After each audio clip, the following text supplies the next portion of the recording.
पुढली बातमी अशी की यूट्यूबर रणवीर अलाहाबादियाच्या अभद्र वक्तव्य प्रकरणी आता पोलिसांच्या कारवाईला चांगलाच वेग आलाय।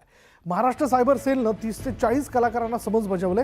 पहिल्या एपिसोडपासून ते 6व्या एपिसोडपर्यंत सगळे शो सायबर सेलच्या रडारवरती आहेत। सोमवारी गुवाहाटी पोलिसांनी यूट्यूबर रणवीर अलाहाबादियासह social media influencer Ashish Chanchlani, Jaspreet Singh, Apoorva Makhija आणि समय रैना यांच्या विरोधात गुन्हा दाखल केला होता। दरम्यान महाराष्ट्र सायबर सेलकडून आता इंडिया गॉट लेटंटच्या शोचे संपूर्ण 18 भाग तपासण्यास सुरुवात झाली आहे। या 18 एपिसोडमध्ये आलेल्या सर्व ज्युरींनी अपशब्द वापरल्याची माहिती असून त्यांच्या विरोधातही कारवाई करण्यात येणार आहे। तर या शोमध्ये आलेल्या प्रेक्षकांचे साक्षीदार म्हणून जबाब नोंदवले जातील। यामध्ये सहभागी झालेल्यांपैकी अपशब्द वापरणाऱ्यांवर कारवाई करण्यात येणार आहे। महाराष्ट्र सायबर सेलला यूट्यूबला पत्र लिहून अपमानास्पद भाषा वापरण्यात आलेला संपूर्ण भाग काढून टाकण्यास सांगितलं आहे।